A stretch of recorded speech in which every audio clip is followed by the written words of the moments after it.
Buenas, buenas, buenas.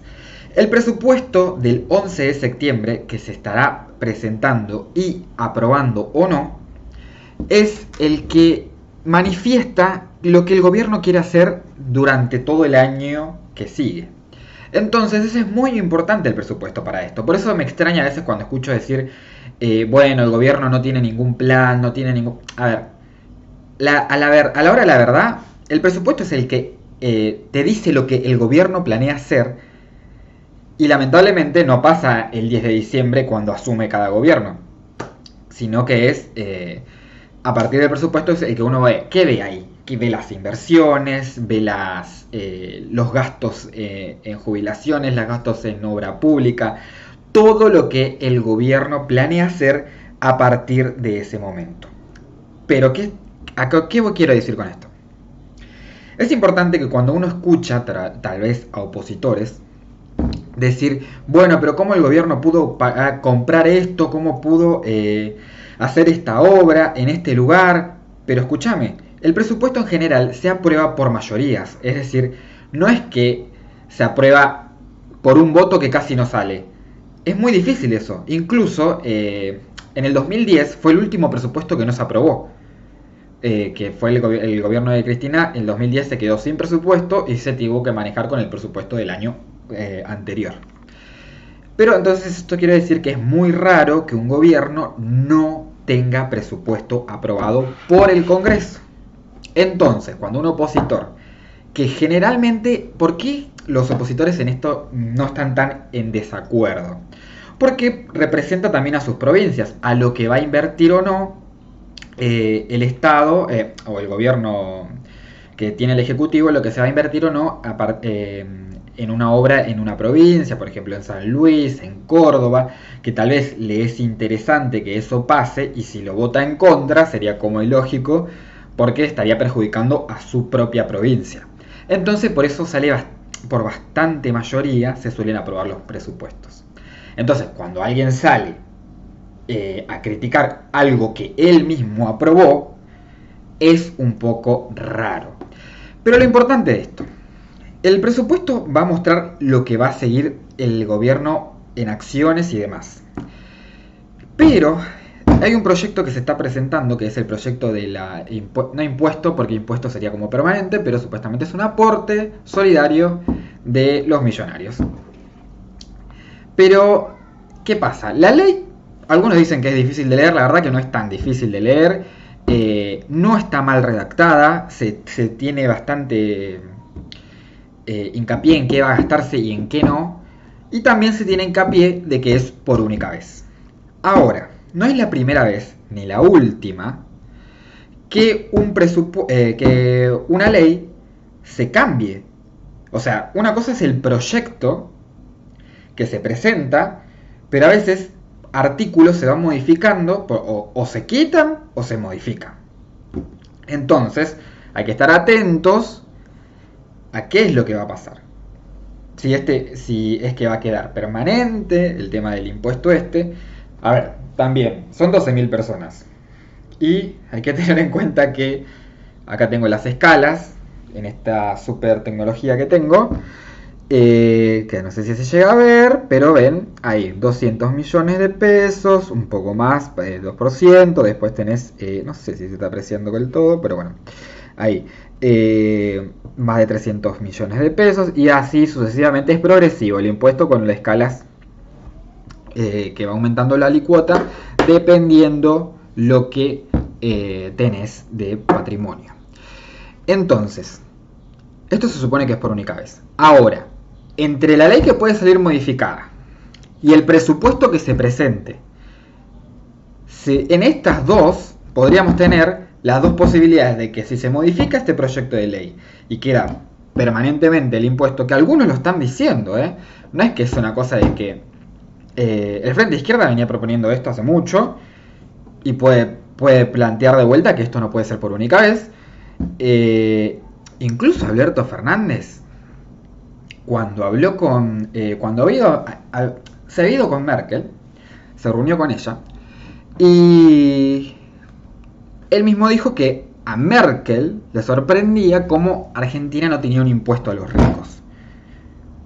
No habló de aporte solidario por única vez, no habló de nada de eso, habló de un impuesto a los ricos. Entonces,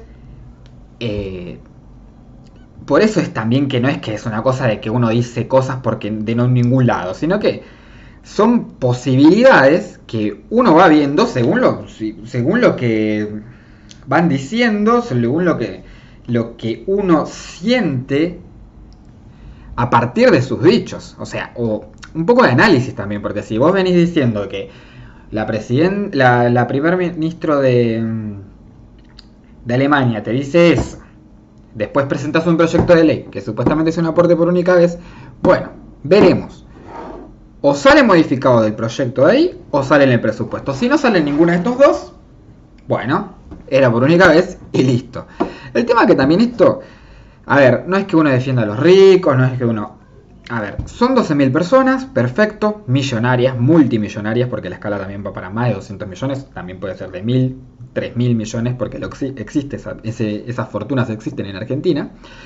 Pero el tema es que esto, si ya de por sí tenemos un país que es mega evasor, agregándole otro impuesto, genera más desconfianza y más ganas de que se quieran ir este dinero que está en el país, o los residentes que se cambien de residencia. Pero también, ¿a partir de qué viene esto? Pensemos un poco. Hace 4 años, 2016, se hizo un gran blanqueo de capitales. Entonces, ahí también hubo mucha gente que dijo, che, la verdad que yo tenía tanta plata, antes le tenía desconfianza, y bueno, ahora apostamos y venimos pagando el impuesto que pagaron. Hubo un blanqueo y pasó eso. Muchos aparecieron nuevos millonarios, o que eran mucho más millonarios de lo que ya eran. Entonces, ahí fue como, che, mira que esto existe, capaz que existe más. Entonces, a partir de ahí viene esto de este impuesto, de que va a ser bastante para recaudar, porque con este blanqueo que hubo, hay mucha gente que decía que no tenía nada y al final tenía un montón de plata. Y además de eso, también está el tema de cuánta plata se ganaron en estos 4 años a partir de la bicicleta financiera. No es menor la cantidad de gente que ganó fortunas y multiplicó sus ganancias a partir de la renta financiera, a partir del esfuerzo cero, en el sentido de que mucha gente tenía información privilegiada, porque esta gente es poca pero poderosa. Poca y poderosa. Y tienen información privilegiada. Esto en otros países, como tanto le gusta decir a mucha gente, en países normales, la información privilegiada que viene directo de la mano del que maneja el Banco Central, de que maneja el Ejecutivo, es central y es perjudicial y poco, más que perjudicial, es también poco honesto con el resto de los jugadores del mercado. Si vos sabés que de enero a octubre el dólar va a estar quieto, porque tenés esa información, contás con esa información que viene de primera mano, ¿qué haces? Como hubo mucho plazos fijos que daban millones de millones, porque invertían un millón de pesos, por así decirlo, y le daban importantes ganancias. Entonces, esas importantes ganancias después se transformaban con el dólar quieto lo transformaban a dólares con el tema de que no había ninguna restricción. Entonces, invertían 1 millón en enero, sacaban 1.300.000, con el dólar quieto ganaron en dólares una importante suma, lo transforman a dólares y chau, meses.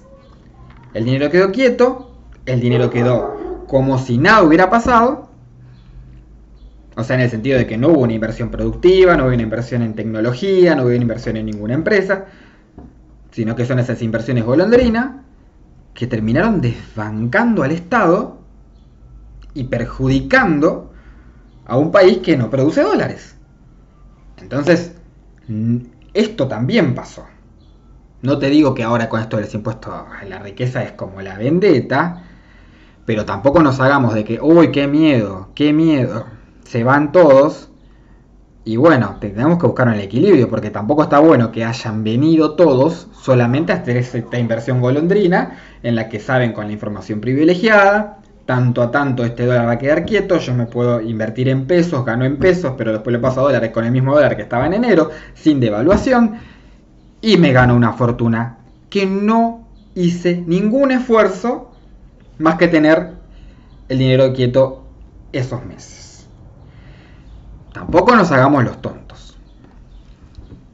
Hay que analizar estas cosas. Estas cosas pasaron. No se coman todos los cuentos porque parece que cada uno se quiere creer el cuento que más les guste, pero estas cosas pasaron. Por lo menos con esto uno va pensando y analizando la realidad. La realidad que está rodeándonos y por qué el Estado se vive desbancando. Porque estas maniobras pasan.